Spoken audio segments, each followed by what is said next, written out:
ಧರ್ಮಸ್ಥಳದಲ್ಲಿ ಧರ್ಮಯುದ್ಧ ಸಾರಿದ ಕೇಸರಿ ಪಡೆ, ಎಲ್ಲೆಲ್ಲೂ ಹಾರಾಡಿದ ಭಗವ ಧ್ವಜ, ಧರ್ಮಸ್ಥಳದೊಂದಿಗೆ ನಾವಿದ್ದೇವೆ ಅಂತ ಅಭಯ ನೀಡಿದ ಕೇಸರಿ ನಾಯಕರು, ದುಷ್ಟ ಸಂಹಾರದ ಶಪಥ.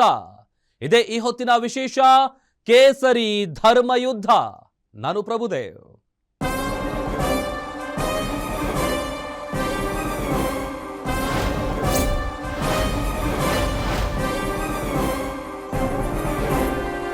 ಧರ್ಮಸ್ಥಳ ಚಲೋ ಕಳೆದ ಹಲವು ದಿನಗಳ ಹಿಂದೆಯೇ ಬಿಜೆಪಿ ಘೋಷಣೆ ಮಾಡಿತು. ಧರ್ಮಸ್ಥಳದ ಅಪಪ್ರಚಾರದ ಬಗ್ಗೆ ಸಿಡಿದೆದ್ದಿದ್ದ ಕೇಸರಿ ನಾಯಕರು ಧರ್ಮಸ್ಥಳದೊಂದಿಗೆ ನಾವಿದ್ದೇವೆ, ಧರ್ಮ ಉಳಿಸಲು ಧರ್ಮ ಯುದ್ಧ ಎಂಬ ಘೋಷದಡಿ ಸಮರ ಸಾರಿದ್ರು. ಈಗ ಧರ್ಮಸ್ಥಳದಲ್ಲಿ ಕೇಸರಿ ಪಡೆ ಧರ್ಮ ಯುದ್ಧ ಸಾರಿದೆ, ನಿಮ್ಮೊಂದಿಗೆ ನಾವು ಎಂಬ ಅಭಯವನ್ನ ನೀಡಿದೆ. ಮಂಜುನಾಥನ ಸನ್ನಿಧಿಯಲ್ಲಿ ಏನೆಲ್ಲ ನಡೀತು, ಯಾವ ನಾಯಕರು ಏನೆಲ್ಲ ಹೇಳಿದ್ರು ಅನ್ನೋದನ್ನ ನೋಡ್ಕೊಂಡು ಬರೋಣ ಬನ್ನಿ.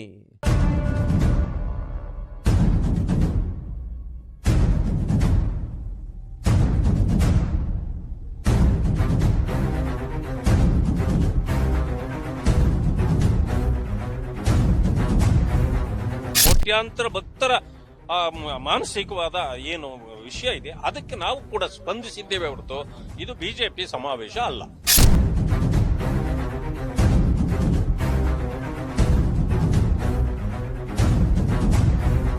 ಇದ್ರ ಹಿಂದೆ ಷಡ್ಯಂತ್ರ ಇದೆ. ಇದು ನಾನು ಹೇಳಿಲ್ಲ, ಡಿ ಕೆ ಶಿವಕುಮಾರ್ ಅವರೇ ಹೇಳಿದ್ದಾರೆ, ಅಸೆಂಬ್ಲಿಲಿ ಹೇಳಿದ್ದಾರೆ. ಅವರು ಈ ಕಾರಣ ಏನಂತ ಹೇಳ್ಬಿಟ್ಟು ಹೇಳಿದ್ದಾರೆ, ಇದರಿಂದ ಇದರ ಒದ್ ಒಳಗಡೆ ಹಾಕ್ತೀನಿ ಅಂತ. ಧರ್ಮಸ್ಥಳದ ಪಾವಿತ್ರತೆಯನ್ನ ಹಾಳು ಮಾಡಿರೋದಕ್ಕೆ ನಾವಿವತ್ತು ಹೋರಾಟ ಮಾಡ್ತೀವಿ ಪಕ್ಷಾತೀತವಾಗಿ.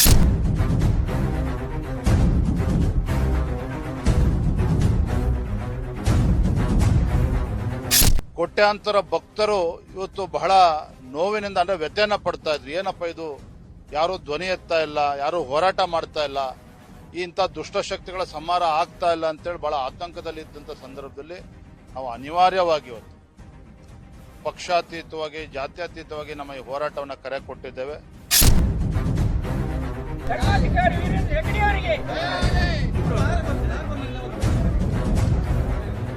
ಧರ್ಮಸ್ಥಳ ಒಂದೇ ದೇವಸ್ಥಾನ ಇವ್ರ ಟಾರ್ಗೆಟ್ ಅಲ್ಲ. ನೆಕ್ಸ್ಟ್ ಚಾಮುಂಡೇಶ್ವರಿ ಟಾರ್ಗೆಟ್ ಹಾಕೊಂಡಿದ್ದಾರೆ, ಅದಾದ್ಮೇಲೆ ತಿರುಪತಿಗೆ ಹೋಗ್ತಾರೆ, ಅದಾದ್ಮೇಲೆ ಶನಿಶಿಂಗಾಶ್ವರ ಹೋಗ್ತಾರೆ, ಅದಾದ್ಮೇಲೆ ಅಯೋಧ್ಯೆ ಹೋಗ್ತಾರೆ, ಶಬರಿಮಲೆಗೆ ಹೋಗ್ತಾರೆ. ಹಿಂಗ್ ಒಂದೊಂದೇ ಇವ್ರದ್ದು ಟಾರ್ಗೆಟ್ ಇಟ್ಕೊಂಡಿದ್ದಾರೆ. ಇದರಿಂದ ದೊಡ್ಡ ಜಾಲ ಇದೆ, ಅಂತಾರಾಷ್ಟ್ರೀಯ ಮಟ್ಟದ ಒಂದು ಜಾಲ ಇದೆ. ಇಲ್ಲಿ ಏನು ಹಿಂದೂ ಧರ್ಮವನ್ನ ಹಾಳು ಮಾಡಬೇಕು, ಮತಾಂತರ ಮಾಡಿಸ್ಬೇಕು.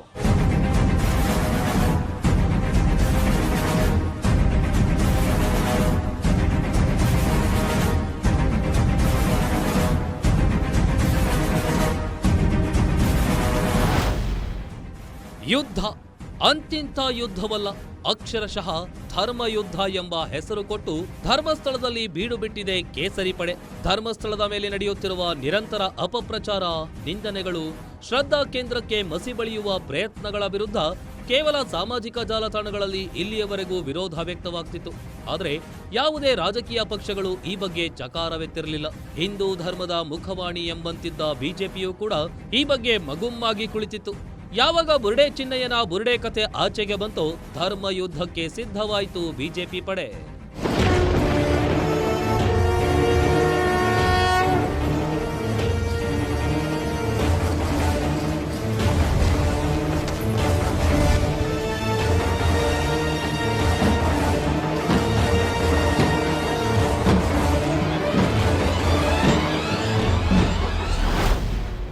ಧರ್ಮಸ್ಥಳದಲ್ಲಿ ಎಲ್ಲಿ ನೋಡಿದ್ರು ಕೇಸರಿ ಧ್ವಜಗಳೇ, ಎಲ್ಲಿ ನೋಡಿದ್ರು ಹರ ಹರ ಮಹಾದೇವ ಘೋಷಣೆಗಳೇ, ಎಲ್ಲಿ ನೋಡಿದ್ರು ಹುಲಿ ಕುಣಿತ, ಡೊಳ್ಳು ವಾದ್ಯಗಳ ನಾದವೇ.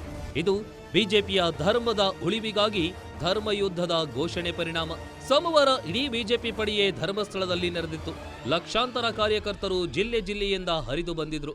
ಧರ್ಮಸ್ಥಳದ ತುಂಬೆಲ್ಲ ಹಾರಾಡಿದ್ದು ಕೇವಲ ಭಗವ ಧ್ವಜ ಹಾಗೂ ಕೇಸರಿ ಕಾರ್ಯಕರ್ತರ ರಣಘೋಷಗಳು.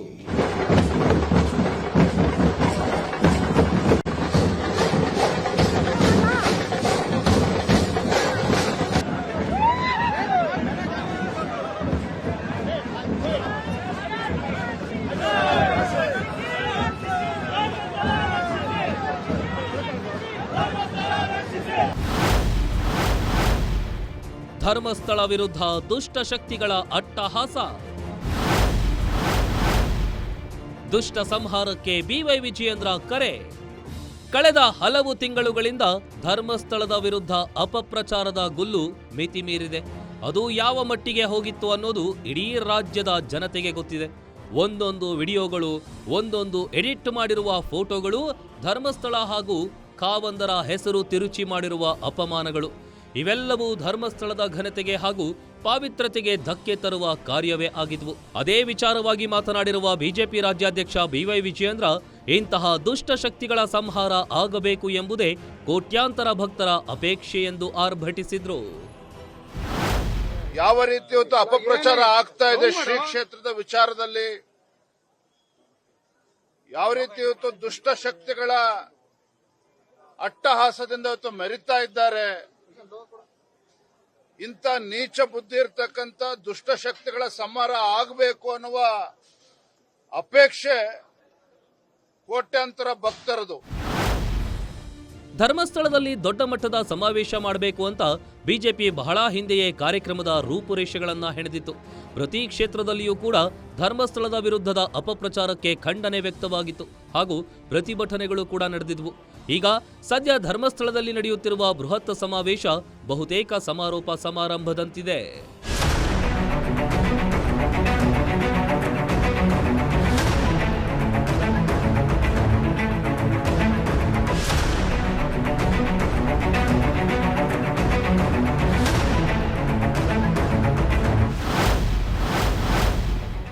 ಎಸ್ಐಟಿ ರಚನೆಯಾಗಿ 3 ದಿನಕ್ಕೆ ಕಾರ್ಯಾರಂಭ. 400 ಕಾರುಗಳ ಮೂಲಕ ಧರ್ಮಸ್ಥಳಕ್ಕೆ ಯಾತ್ರೆ. ಬಿಜೆಪಿ ಪಡೆ ಎಸ್ಐಟಿ ರಚನೆಯಾದ 3ನೇ ದಿನಕ್ಕೆ ಧರ್ಮಸ್ಥಳ ಉಳಿಸಿ ಎಂಬ ಕಾರ್ಯಕ್ರಮಕ್ಕೆ ಚಾಲನೆ ಕೊಟ್ಟಿತು. ಶಾಸಕ ಎಸ್ಆರ್ ವಿಶ್ವನಾಥ್ ಸುಮಾರು 400 ಕಾರುಗಳಲ್ಲಿ ಕಾರ್ಯಕರ್ತರೊಂದಿಗೆ ಧರ್ಮಸ್ಥಳಕ್ಕೆ ಹೋಗಿ ದರ್ಶನ ಪಡೆದು ಬಂದಿದ್ರು. ಪ್ರತಿ ಕ್ಷೇತ್ರದಲ್ಲಿಯೂ ಈ ಬಗ್ಗೆ ಪ್ರತಿಭಟನೆ ಮಾಡ್ತೇವೆ ಎಂದು ಶಪಥ ಮಾಡಿದ್ರು. ಅದರಂತೆ ರಾಜ್ಯಾದ್ಯಂತ ಪ್ರತಿಭಟನೆಗಳು ಕೂಡ ನಡೆದವು. ಸದ್ಯ ಈಗ ನಡೆಯುತ್ತಿರೋದು ಬಹುತೇಕ ಸಮಾರೋಪ ಸಮಾರಂಭ ಎಂಬುದು ಬಿಜೆಪಿ ನಾಯಕರೇ ಹೇಳ್ತಿದ್ದಾರೆ.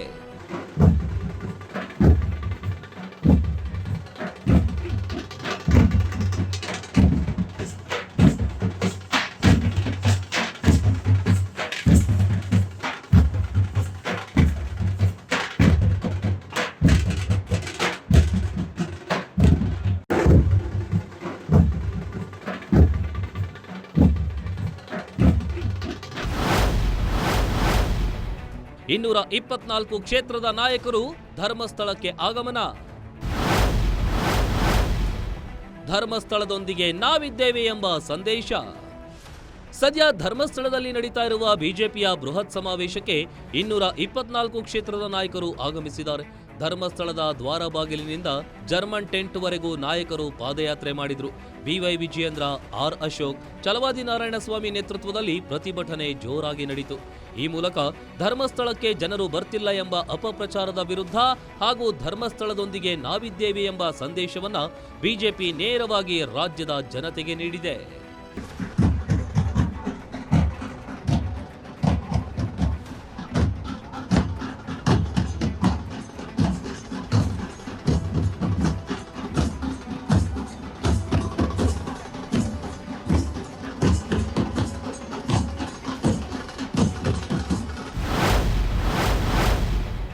ಧರ್ಮಸ್ಥಳದಲ್ಲಿ ಎಲ್ಲಿಯೂ ಕಾಣದ ಬಿಜೆಪಿ ಬಾವುಟ.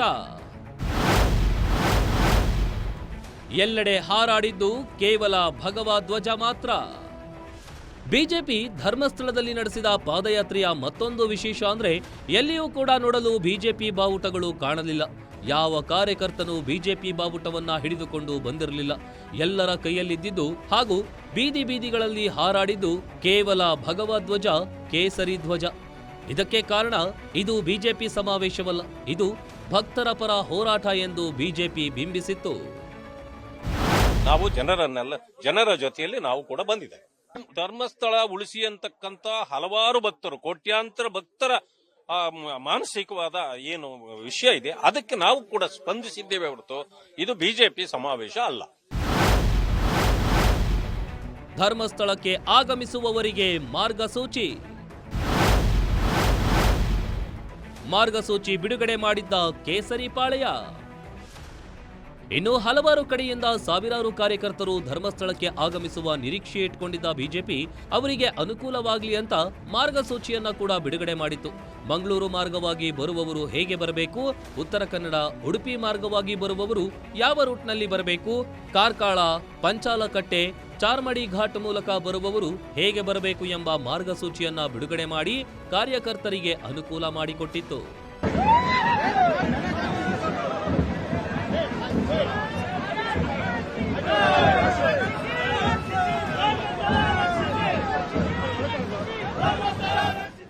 ಧರ್ಮಸ್ಥಳದಲ್ಲಿ ಕೇಸರಿ ಕಲಿಗಳ ಘರ್ಜನೆ ಶುರುವಾಗಿದೆ. ಸಮಾವೇಶದಲ್ಲಿ ಗುಂಡು ಸಿಡಿದಂತ ಮಾತುಗಳು ಆಚೆ ಬಂದಿವೆ. ಎನ್ಐಎ ತನಿಖೆ ಆಗಲೇಬೇಕು ಅಂತ ಬಿಜೆಪಿ ನಾಯಕರು ಗುಡುಕ್ತಿದ್ದಾರೆ. ಎಸ್ಐಟಿ ಓಕೆ, ವಿಡಿಯೋಗಳಿಗೆ ಕಡಿವಾಣ ಇಲ್ಲ ಯಾಕೆ? ಕೇಸರಿ ನಾಯಕರ ಪ್ರಶ್ನೆ. ಬಿಜೆಪಿಗೆ ಸೆಡ್ಡು ಹೊಡೆದ ಕಾಂಗ್ರೆಸ್ ಮಾಡಿದ್ದೇನು? ಪ್ರಿಯಾಂಕ್ ಖರ್ಗೆ ಪೋಸ್ಟ್ನಲ್ಲಿ ಹೇಳಿದ್ದೇನು? ಇದೆಲ್ಲದರ ಡೀಟೇಲ್ಸ್ ಇಲ್ಲಿದೆ ನೋಡಿ.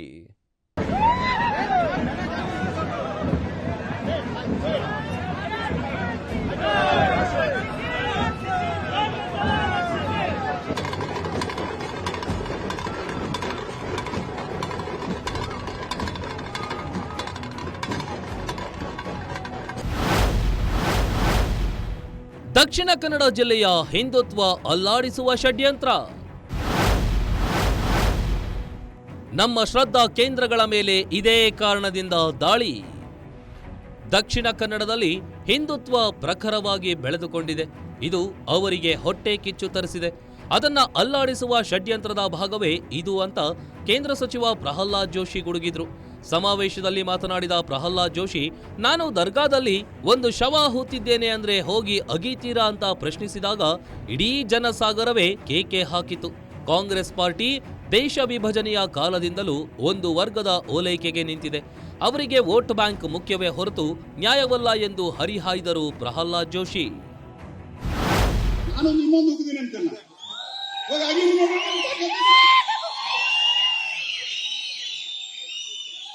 ಹಿಂದೂಗಳಂದ್ರೆ ಕೇಳೋದಿಲ್ಲ.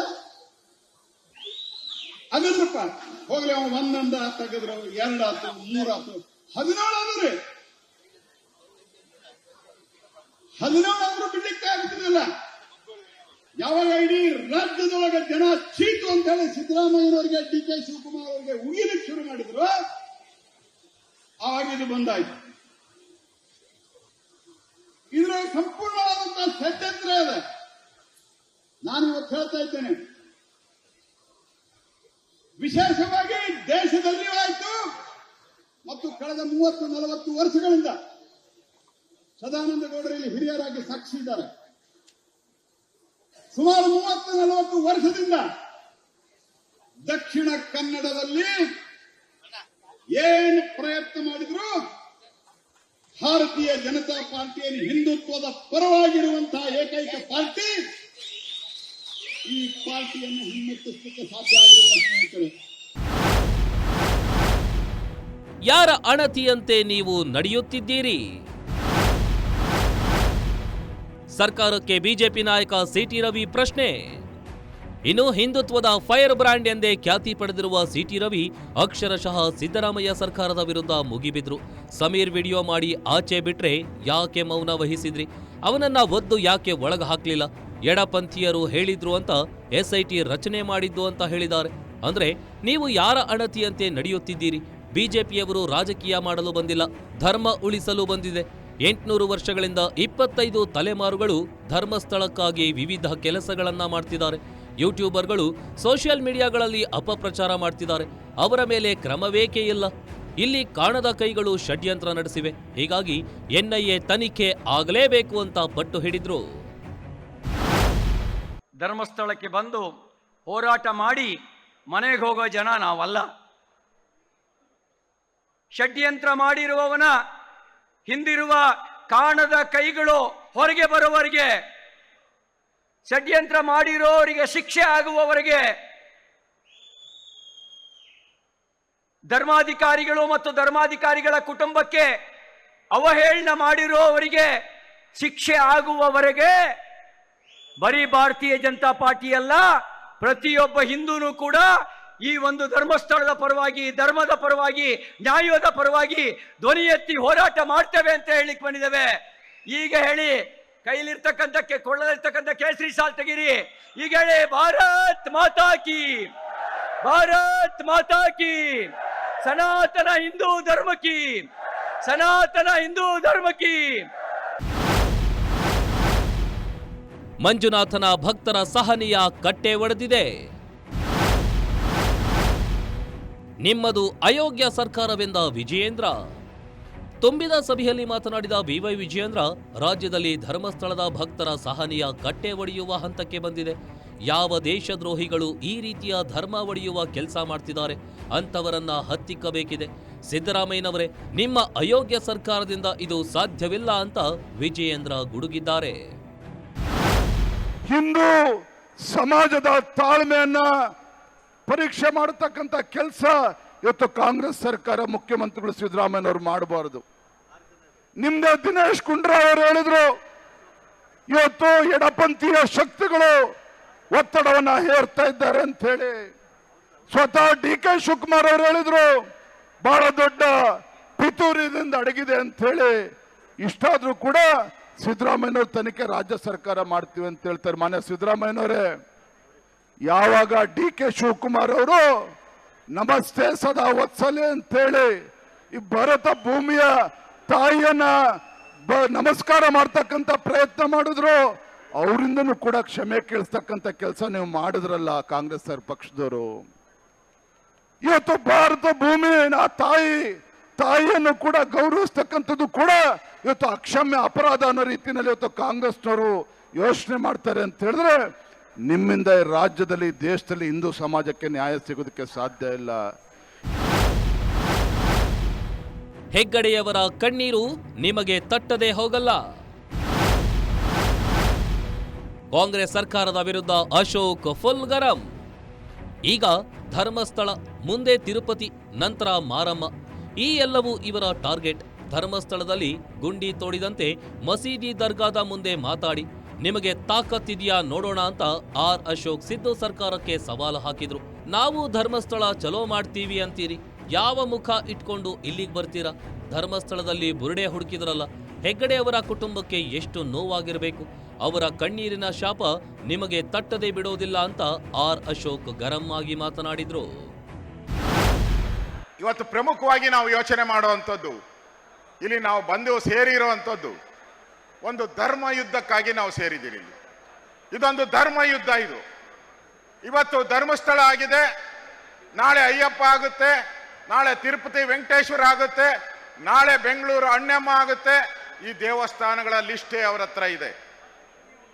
ಅವರು ಬರೀ ಧರ್ಮಸ್ಥಳಕ್ಕೆ ಬಂದಿಲ್ಲ. ಅವರು ಈಗ SIT ಮಾಡಿದಾರಲ್ಲ, SIT ನಾವು ಸ್ವಾಗತ ಮಾಡಿದಿರಿ, ಇಲ್ಲ ಅಂತ ಹೇಳಲ್ಲ.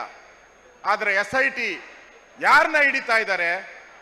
ಕೆರೆಯಲ್ಲಿರೋ ಮೀನುಗಳನ್ನ ಹಿಡಿತಾ ಇದ್ದಾರೆ, ಕುಂಟೆಯಲ್ಲಿರೋ ಮೀನುಗಳು ಹಿಡಿತಾ ಇದ್ದಾರೆ. ಇದರಿಂದ ಇರುವಂತ ದೊಡ್ಡ ತಿಮಿಂಗಲ ಸಮುದ್ರದಲ್ಲಿದೆ, ಆ ತಿಮಿಂಗಲಗಳನ್ನ ಹಿಡಿಬೇಕು. ಅದು ನಮ್ಮ ಮುಖ್ಯ ಉದ್ದೇಶ.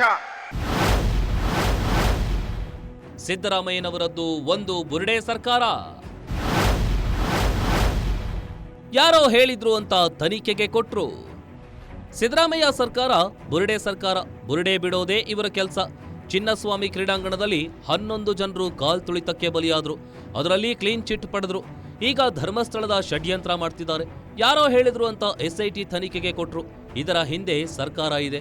ಹೀಗಾಗಿ ಇದೊಂದು ಬುರುಡೆ ಸರ್ಕಾರ ಎಂದು ವಿಧಾನ ಪರಿಷತ್ ವಿಪಕ್ಷ ನಾಯಕ ಛಲವಾದಿ ನಾರಾಯಣಸ್ವಾಮಿ ಗುಡುಗಿದ್ರು. ರಾಜ್ಯದಲ್ಲಿರ್ತಕ್ಕಂಥದ್ದು ಒಂದು ಸರ್ಕಾರ ಅಲ್ಲ, ಅದು ಬುರುಡೆ ಸರ್ಕಾರ. ಬರೀ ಬುರುಡೆ ಬಿಡ್ತಕ್ಕಂಥದ್ದು ಮಾತ್ರ ಅವರ ಕೆಲಸ.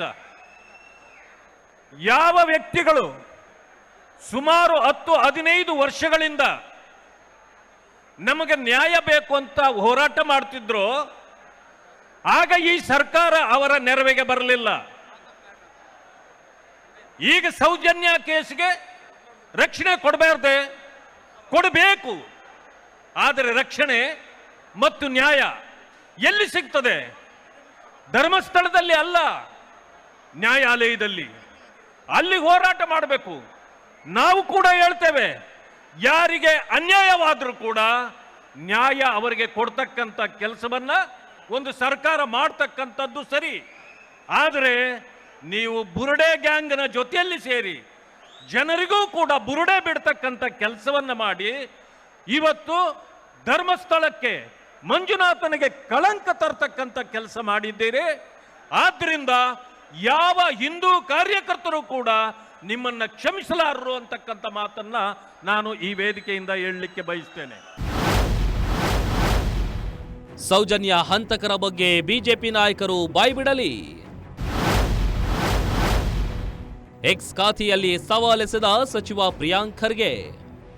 ಒಂದು ಕಡೆ ಧರ್ಮಸ್ಥಳದಲ್ಲಿ ಬಿಜೆಪಿ ಬೃಹತ್ ಪ್ರತಿಭಟನೆ ಹಮ್ಮಿಕೊಂಡಿದ್ರೆ ಮತ್ತೊಂದು ಕಡೆ ಕಾಂಗ್ರೆಸ್ ನಾಯಕರು ಬಿಜೆಪಿ ವಿರುದ್ಧ ತೀವ್ರ ಟೀಕಾಪ್ರಹಾರ ಮಾಡ್ತಿದ್ದಾರೆ. ಸಚಿವ ಪ್ರಿಯಾಂಕ್ ಖರ್ಗೆ 2023ರಲ್ಲಿ ಅಂದಿನ ಬಿಜೆಪಿ ರಾಜ್ಯಾಧ್ಯಕ್ಷ ನಳಿನ್ ಕುಮಾರ್ ಕಟೀಲ್ ಆಡಿದ ಭಾಷಣದ ತುಣುಕೊಂದನ್ನ ಪೋಸ್ಟ್ ಮಾಡಿ ಸೌಜನ್ಯ ಹತ್ಯೆ ಮಾಡಿದ್ದು ಯಾರು ಎಂಬ ಬಗ್ಗೆ ಶಾಸಕ ಸುನಿಲ್ ಕುಮಾರ್ ಬಳಿ ಮಾಹಿತಿ ಇದೆ ಎಂದು ನಳಿನ್ ಕುಮಾರ್ ಕಟೀಲ್ ಹೇಳಿದ್ರು. ಈಗ ಎಸ್ಐಟಿಗೆ ಮಾಹಿತಿ ನೀಡಲು ಮುಕ್ತ ಅವಕಾಶವಿದೆ. ಮಾಹಿತಿ ನೀಡುವ ಬಿಜೆಪಿ ನಾಯಕರಿಗೆ ರಕ್ಷಣೆ ಒದಗಿಸುವ ಜವಾಬ್ದಾರಿ ನಮ್ಮ ಸರ್ಕಾರದ್ದು ಎಂದು ಖರ್ಗೆ ಕುಟುಕಿದ್ದಾರೆ. ಮತ್ತೆ ಇದನ್ನು ಮರುತನಿಖೆಗೆ ಸರ್ಕಾರ ತಗೋಬೇಕು, ಸರ್ಕಾರದ ಮುಖಾಂತರವಾಗಿ ಮರುತನಿಖೆಗೆ ಆಗ್ರಹ ಮಾಡೋದಕ್ಕೋಸ್ಕರ ಈ ಸಭೆಯನ್ನು ಕರೆದಿದೆ. ಹಾಗಾಗಿ ಮರುತನಿಖೆ ಆಗಬೇಕು. ಈ ಪ್ರಕರಣದ ಹಿಂದೆ ಯಾರೇ ಇದ್ರೂ ಬಂಧನ ಆಗಬೇಕು. ಹಾಗಾಗಿ ಸೌಜನ್ಯಾಳಿಗೆ ನ್ಯಾಯ ಕೊಡಬೇಕು ಅನ್ನುವಂಥದ್ರಲ್ಲಿ ಭಾರತೀಯ ಜನತಾ ಪಾರ್ಟಿ ಸ್ಪಷ್ಟವಾಗಿರ್ತಕ್ಕಂಥ ತೀರ್ಮಾನವನ್ನು ತಗೊಂಡಿದೆ. ಯಾರೋ ಹೇಳಿದರು, ಸುನೀಲ್ ಕುಮಾರ್ ಅವರು ಬಹಳ ಸುಂದರವಾಗಿ ಹೇಳಿದರು, ಇದರ ಹಿಂದೆ ಯಾರಿದ್ದಾರೆ, ಯಾರು ಕೊಲೆ ಮಾಡಿದ್ದಾರೆ ಅಂತ ಗೊತ್ತಿದೆ ಅಂತ ಹಿಂದೆ ಜನಪ್ರತಿನಿಧಿ ಅವರು ಹೇಳಿದ್ದಾರೆ. ಅವರಲ್ಲಿ ವಿನಂತಿ ಮಾಡ್ತಾರೆ, ನಿಮಗೆ ಶಕ್ತಿ ಇದೆ ಸಾಕ್ಷಿ ಕೊಡಿ, ನಿಮ್ಮ ಜೊತೆ ನಾವಿದ್ದೇವೆ, ನಿಮಗೆ ಯಾವುದೇ ರೀತಿಯ ಸೆಕ್ಯೂರಿಟಿ ಕೊಡೋದಕ್ಕೆ ನಮ್ಮ ಸರ್ಕಾರ ಬದ್ಧ ಇದೆ, ಕೇಂದ್ರ ಸರ್ಕಾರದಿಂದ ಕೊಡಿಸ್ತೀವಿ, ನೀವು ಹೇಳಿ ನೀವು. ಹಾಗಾಗಿ ಈ ತನಿಖೆ ಪೂರ್ಣ ಆಗಬೇಕು. ಅದಕ್ಕೋಸ್ಕರ ಮರು ತನಿಖೆ ಆಗಬೇಕು ಅಂತ ಹೇಳುವ ನಿಟ್ಟಿನಲ್ಲಿ ಭಾರತೀಯ ಜನತಾ ಪಾರ್ಟಿ ಹೋರಾಟವನ್ನು ತಗೊಂಡಿದೆ. ಸೌಜನ್ಯಾಳ ಕುಟುಂಬದ ಜೊತೆ, ಸೌಜನ್ಯಾಳ ಮನೆಯ ಜೊತೆ ಇಡೀ ಭಾರತೀಯ ಜನತಾ ಪಾರ್ಟಿ ಇದೆ. ಕಟ್ಟ ಕೊನೆಯವರೆಗೆ ನಾವು ಈ ಹೋರಾಟವನ್ನು ಮುಂದುವರಿಸ್ತೇವೆ. ಅವರಿಗೆ ನ್ಯಾಯ ಸಿಗಬೇಕು ಅಂತ ಹೇಳುವಂತಹ ಹೋರಾಟವನ್ನು ಮುಂದುವರಿಸ್ತೇವೆ. ಭ್ರಷ್ಟಾಚಾರಿಗಳ ಬೆಂಬಲ ಧರ್ಮಸ್ಥಳಕ್ಕೆ ಬೇಕಿಲ್ಲ. ಬಿಜೆಪಿ ಪ್ರತಿಭಟನೆ ವಿರುದ್ಧ ಮನೋಹರ್ ಕಿಡಿ. ಇನ್ನು ಬಿಜೆಪಿ ಸಮಾವೇಶದ ವಿರುದ್ಧ ಕೆಪಿಸಿಸಿ ಪ್ರಧಾನ ಕಾರ್ಯದರ್ಶಿ ಮನೋಹರ್ ಕಿಡಿಕಾರಿದ್ದಾರೆ. ಧರ್ಮಸ್ಥಳದ ಪ್ರಕರಣದ ತನಿಖೆಗೆ ಎಸ್ಐಟಿ ರಚನೆ ಮಾಡಿದ್ದಾರೆ. ಅದನ್ನ ಹೆಗ್ಗಡೆಯವರೇ ಸ್ವಾಗತಿಸಿದ್ದಾರೆ. ಬಿಜೆಪಿ ರಾಜಕೀಯ ಲಾಭಕ್ಕೆ ಎನ್ಐಎಗೆ ಪ್ರಕರಣ ಹಸ್ತಾಂತರಿಸಲು ಹೇಳ್ತಾ ಇದೆ. ತನಿಖೆಗೆ ಇವರೇ ಅಡ್ಡಿಪಡಿಸುತ್ತಿದ್ದಾರೆ. ಅವರ ಸರ್ಕಾರ ಇದ್ದಾಗ ಇವರೆಲ್ಲ ಸತ್ ಹೋಗಿದ್ರಾ ಅಂತ ಪ್ರಶ್ನಿಸಿದ್ದಾರೆ. ಇವತ್ತು ಧರ್ಮಸ್ಥಳದ ಪ್ರಕರಣದಲ್ಲಿ ಏನಲ್ಲಿ ಅವ್ಯವಹಾರ ನಡೆದಿದೆ, ಪ್ರಾಮಾಣಿಕತೆ ನಡೆದಿದೆಯೋ ಅಲ್ವಾ, ಅಪಪ್ರಚಾರ ನಡೀತಾ ಇದೆಯನ್ನ ತನಿಖೆ ಮಾಡಲಿಕ್ಕೆ ಇವತ್ತು ಎಸ್ಐಟಿನ ರಚನೆ ಮಾಡಿದೆ. ಇವತ್ತು ಎಸ್ಐಟಿಯನ್ನು ರಚನೆ ಮಾಡಿರ್ತಕ್ಕಂಥ ಇವತ್ತು ಆ ಧರ್ಮಸ್ಥಳದ ಧರ್ಮಾಧಿಕಾರಿಗಳಿರ್ತಕ್ಕಂಥ ಶ್ರೀ ವೀರೇಂದ್ರ ಹೆಗಡೆ ಅವರೇ ಸ್ವಾಗತ ಮಾಡಿದ್ದಾರೆ. ಆದರೆ ಬಿಜೆಪಿಯವರು ಅವರ ಅವಧಿ ಒಳಗಡೆ ತನಿಖೆ ನಡೆಸೋದು ಬಿಟ್ಟು ಇವತ್ತು ಉದ್ದೇಶಪೂರ್ವಕವಾಗಿ ಧರ್ಮದ ಹೆಸರಿನಲ್ಲಿ ರಾಜಕೀಯ ಲಾಭ ಪಡಲಿಕ್ಕೆ ಇವತ್ತು ಎನ್ಐ ಕೊಡಿ, ಸಿಬಿಐ ಕೊಡಿ ಅಂತ ಇದ್ದಾರೆ. ಅವ್ರ ಸರ್ಕಾರ ಇದ್ದಾಗ ಏನು ಬಿಜೆಪಿಯನ್ನೆಲ್ಲ ಸತ್ತೋಗ್ಬಿಟ್ಟಿದ್ರ? ಆದ್ರಿಂದ ಧರ್ಮನ ಇವತ್ತು ಎಳ್ಕೊಂಬರಬೇಡಿ. ಧರ್ಮಸ್ಥಳ ಕ್ಷೇತ್ರದಲ್ಲಿ ಎಲ್ಲ ಜನಾಂಗದವರು, ಎಲ್ಲ ಜಾತಿ ಧರ್ಮದವರು ಹೋಗ್ತಾರೆ. ಧರ್ಮಸ್ಥಳ ಕ್ಷೇತ್ರ ಪುಣ್ಯ ಕ್ಷೇತ್ರ ಅನ್ನೋದು ಇಡೀ ಪ್ರಪಂಚಕ್ಕೆ ಗೊತ್ತಿದೆ. ಅಲ್ಲಿ ಯಾವುದೇ ರೀತಿ ಅವ್ಯವಹಾರನ ದೇವರ ಮೇಲೆ ಯಾರು ಹೊರಿಸ್ತಾ ಇಲ್ಲ, ಧರ್ಮಾಧಿಕಾರಿ ಮೇಲೆ ಹೊರಿಸ್ತಾ ಇಲ್ಲ. ಧರ್ಮಸ್ಥಳದಲ್ಲಿ ಬಿಜೆಪಿ ಪ್ರತಿಭಟನೆಗೆ ಕೌಂಟರ್. ಬೆಂಗಳೂರಿನಲ್ಲಿ ಕಾಂಗ್ರೆಸ್ ನಾಯಕರ ಪ್ರೊಟೆಸ್ಟ್. ಧರ್ಮಸ್ಥಳದಲ್ಲಿ ಬಿಜೆಪಿ ನಡೆಸಿದ ಬೃಹತ್ ಪ್ರತಿಭಟನೆಗೆ ಕಾಂಗ್ರೆಸ್ ಕೂಡ ಕೌಂಟರ್ ಕೊಟ್ಟಿದೆ. ರೇಸ್ ಕೋರ್ಸ್ ರಸ್ತೆಯ ಕಾಂಗ್ರೆಸ್ ಭವನದಲ್ಲಿ ಕೈ ಮುಖಂಡರು ಪ್ರತಿಭಟನೆ ನಡೆಸಿದ್ದಾರೆ. ತೇಜಸ್ವಿ ಸೂರ್ಯ, ಆರ್ ಅಶೋಕ್, ವಿಜಯೇಂದ್ರ ಅವರ ವೇಷ ಧರಿಸಿಕೊಂಡು ವಿನೂತನ ಪ್ರತಿಭಟನೆ ಮಾಡಿದ್ರು. ಧರ್ಮದ ಹೆಸರಲ್ಲಿ ಬಿಜೆಪಿ ನಾಯಕರ ರಾಜಕೀಯ ಅಂತ ಆಕ್ಷೇಪ ವ್ಯಕ್ತಪಡಿಸಿದ್ರು. ಬುರುಡೆ ಬಿಡ್ತಿರುವ ಬಿಜೆಪಿ ನಾಯಕರಿಗೆ ಧಿಕ್ಕಾರ ಅಂತ ಘೋಷಣೆ ಕೂಗಿದ್ರು. ಸೂರ್ಯನಿಗೆ ಹೈಪರ್ ಸೂರ್ಯನಿಗೆ ಬಿಜೆಪಿ ನಾಯಕರಿಗೆ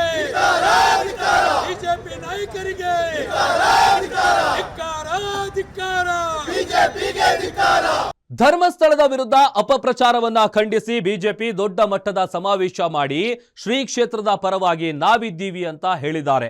ಎನ್ಐಎಗೆ ಕೇಸ್ ನೀಡುವವರೆಗೂ ಹೋರಾಟ ನಿಲ್ಲಲ್ಲ ಅಂತಲೂ ಹೇಳಿದ್ದಾರೆ.